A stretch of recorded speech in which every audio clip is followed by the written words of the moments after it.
Então, acho que o papo tá bom, né, Roberto? Mas vamos falar um pouquinho, entrar no tema da live hoje, porque é o que o pessoal espera aqui, né? Bom, a gente começou o ano, né? Uma narrativa horrível para o Ibovespa. A gente era o patinho feio, né? Ninguém queria a bolsa, todo mundo queria só saber de S&P 500, que inteligência artificial ia revolucionar tudo e que Brasil era uma M, né? E a gente viu um ano aí que S&P 500 com muita volatilidade, dólar caiu muito, né? A gente viu hoje aí, fechou uma mínima do ano, acho. E a bolsa brasileira ela foi quietinha aqui, subindo, né? E aí chegou naquele patamar que eu comentei ali na introdução da live, de 140 mil pontos, agora reduziu um pouquinho, voltando a subir. Na tua visão, tá? O que aconteceu do cenário macro que fez a nossa bolsa se valorizar, né? Então, começar aí falando um pouquinho do macro, assim, do ambiente para a bolsa aqui no Brasil. É muito difícil, né? Depois que acontece, todo mundo fica procurando os triggers, o porquê que aconteceu. Eu vou te dar uma resposta muito rasa, que é porque estava barato. Então, eu sei que não é o que o investidor quer ouvir, o cara quer que eu explique assim. É uma história acontece, bonita, né? Negócio... Exato, o cara quer que eu fale dos astros, de Marte alinhou com Júpiter, sei lá. Mas o que acontece é o seguinte, quando o negócio está muito barato, só deparar notícias ruins, o negócio já porra. É sempre assim, então você pega, né? 2023 aconteceu igual. 2022, todo mundo, o Lula foi eleito, parará, todo mundo saiu de bolsa e tal. Do nada, em 23, a bolsa subiu 23%, a gente subiu 40%, a gente deu bolsa mais 17% no ano de 2023. Esse ano a gente está subindo perto de 10%, a bolsa mais ou menos uns 12,5%, então a gente está, sei lá, 2 pontos abaixo da bolsa. Só que só descer barato e chega no momento, né, que o gringo começa a olhar, foi um pouco do que você comentou. Pô, Estados Unidos não está dando mais para investir porque o cara tá trocando as regras lá, então quero diminuir o risco dos Estados Unidos. Pô, Argentina que tá super bem, já subiu pra caramba. Pô, quem que é o patinho feio que tá barato, né? Então, por múltiplo tá barato, PIB tá vindo, então, gringo olha muito PIB, principalmente. Então, pô, o país tá com PIB crescente, tem mais chance de estar bem. País com recessão, obviamente, eu tô fora. Então, pô, o PIB do Brasil tá ok, a inflação não tá descontrolada, então, e tá todo mundo com zero nada no Brasil. Então, o que acontece é muito isso, né? O que é mais difícil para o investidor? É porque, normalmente, investir em renda variável, só assim, você sofre por anos, e aí do nada você dá uma porrada. E normalmente tem muito pouca gente nessa hora da porrada. Porque o sofrer por um ano significa o quê? Pô, todo mundo resgatando, aí o cara fala, vou dar mais um mês. Aí passou um mês, ele chega com o consultor e fala, cara, não aguento mais, velho. Vende isso daí, vamos para renda fixa, tá dando 14%. Aí no dia seguinte outro cara faz a mesma coisa, no dia seguinte outro cara. Então, resumo, você olha, tem um estudo que a gente faz lá dentro da gestora, a gente analisa 99 fundos, inclusive o nosso, mais 98 concorrentes. A indústria inteira, nos últimos 48 meses, tomou o resgate todos os meses. Quando você acontece isso, por que a bolsa fica barata? Porque no final a ação é oferta e demanda. É a mesma coisa no apartamento.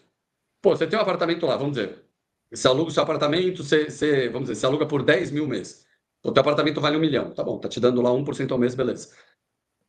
Se todo mundo começa a vender um apartamento no prédio, esse apartamento não vai continuar valendo 1 milhão. Independente se o aluguel continuar 10 mil. Quando você vai ver, tem gente já desesperada vendendo um apartamento por 500 mil. E aí você vai olhar e fala, cara, mas pera um pouco, eu tô comprando esse apartamento que eu achava que valia 1 milhão, por 500 mil, tá me dando 10 mil por mês, tá me dando, sei lá, 2% em vez de 1% ao mês. Pô, vale a pena, você compra. Aí outro cara quer vender, cai para 400 mil. Você compra, você vai comprando. Chega uma hora, quando parar de aparecer vendedor, do nada esse apartamento vai subir de 300, 400, 500 mil para 800 mil. O que aconteceu para o apartamento subir de 400 mil para 800 mil? Só parou de ter vendedor. Ou a força compradora foi maior que a vendedora. No curto prazo, isso manda muito mais do que o operacional das empresas. No longo prazo, quem manda é o operacional. A empresa está entregando, está gerando caixa, está dando dividendo, a ação vai ser puxada pelo cabelo no longo prazo. No curto prazo, realmente é oferta e demanda. Então, estava com demanda zero, todo mundo vendendo, então o inverso da demanda, né? Um sobre a demanda. Pô, agora parou, né? Pelo menos diminuiu os resgates. Começa o pessoal a fazer, ano que vem tem eleição, gringo começando a gostar mais de Brasil, a gente está tendo algumas conversas com alguns gringos que querem investir no fundo, isso há um ano atrás não tinha. Então você começa a ver um pouco mais de interesse. Quando que você vai ver esse interesse de verdade? Quando a NTNB cair. Tipo, quando você tiver uma NTNB 2045, 2050 abaixo de 7, 6,5, aí fundo de pensão para de aumentar nas Bs, né, na NTNB. Quando um fundo de pensão tem uma NTNB, né, então recebendo, sei lá, 7,5% ao ano líquido para o cara, eu falo, não tem por que tomar outros riscos. Eu vou para a NTNB. Então, só para explicar para as pessoas, porque o que é o mais difícil para a pessoa física? E é assim, eu falo desde a pessoa física leiga até pessoas físicas muito avançadas na parte financeira. A hora que é melhor momento para você investir em renda variável é a hora que o CDI está mais alto e a hora que a renda fixa está pagando mais gordo.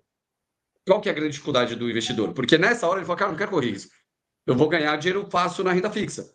Só que acontece, a renda fixa ela fica por um período nesses grandes retornos. Aí quando o retorno baixa, que é a hora que o cara quer ir para a renda variável já andou. E a renda variável, as porradas são muito maiores. E o retorno esperado também é muito maior. Então, como é que vocês lêem esse slide, né?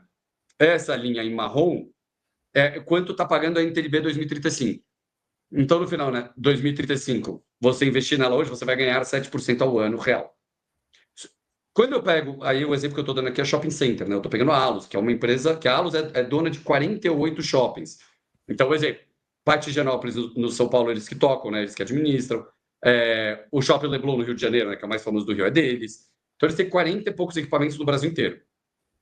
A receita dele cresce em inflação, porque pensa que o aluguel dele corrige a inflação. Então, é um negócio que você consegue muito comparar com uma NTNB.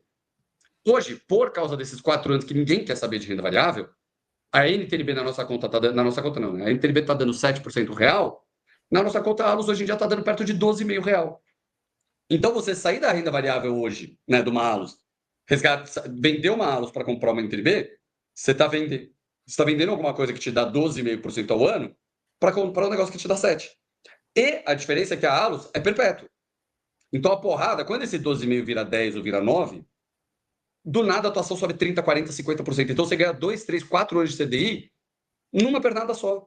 Uhum. Então, o investidor, às vezes, ele fica assim, eu vou ficar no CDB, pô, esses próximos 2 anos que ainda tá gordo, aí depois eu vou para renda variável. A hora que ele for para renda variável, a Allos já vai ter subido 40%, 50%, 60%. Uhum. Aí ele vai estar comprando a Allos, dando inflação mais 8%, inflação mais 7,5%. Que aí é a hora que eu tô saindo da Allos, porque eu não quero correr esse... E olha como isso é verdade, né? Quando como é oferta e demanda. No começo do gráfico, vocês notam que a linha azul encosta na marrom. Uhum. Isso é pré-pandemia. Então era a hora que estava todo mundo saindo da renda fixa, porque o CDI estava pagando 6% ao ano, a NTNB estava dando 3% no ano. Aí o cara fala, pô, 3% na renda fixa eu não quero ganhar. Aí ele resgata da NTNB ou do CDB dele e vai comprar a Allos. E a Allos não para de subir o preço da ação. Então ele fica com uma falsa sensação de segurança, porque ele vê a ação subindo. E aí o ser humano, se vê o negócio indo bem, acha que ele é mais seguro. Não entende que ele está pagando mais caro, né? Ele pagar R$20 na Allos ou pagar 40, vamos dizer que o fluxo da empresa é o mesmo, você está pagando o dobro, você está ganhando metade do retorno esperado. Então, no final, o cara saía de um negócio que dava 3% real para comprar renda variável dando 3% real. E ele dormia que nem um bebê. E hoje, como não para de cair, que é a hora dele comprar Allos, ele fica desconfortável de comprar Allos porque ele fala, pô, esse papel não anda. Mas ele não está entendendo que ele está ganhando 12,5% ao ano nesse papel. Então, é muito complicado a renda variável. Por isso que a gente fala, invista em gestora profissional, porque a gente está fazendo esse trabalho. Então, a Allos, 12,5% ao ano, eu tenho minha segunda maior posição de Allos. Se ela virar 8% ao ano, quer dizer, se o papel for muito bem, né, e a taxa dela cair, é a hora que eu não vou mais ter Allos. Então, a gente vai fazendo essa gestão ativa para o investidor. Porque, na verdade, eu estou fazendo para o meu dinheiro. Se eu estou fazendo para o meu dinheiro, automaticamente eu estou fazendo para o dele que está no mesmo lugar, entendeu? Explicação muito boa, né? A gente sabe que a cotação no curto prazo é oferta e demanda. Quem tem maior volume são os fundos, são os investidores profissionais, investidor estrangeiro, né? E esse investidor, ele joga com o regulamento embaixo do braço. Então, eu tenho que ter um atuarial de 5, ele consegue acima disso na NTNB, para que ele vai correr risco, né? Então, ele esquece renda variável, fica subalocado em renda variável, que faz os preços caírem. Mas em algum momento o cenário macro muda e sobe fortemente, né? E, então, exatamente isso. Muito boa a explicação, né? E por isso, justamente por isso, né, a gente criou essas lives mensais justamente para conversar com os gestores e para passar essa informação para o investidor pessoa física. Porque o investidor pessoa física é muito difícil ele ter esse conhecimento, ter essa noção.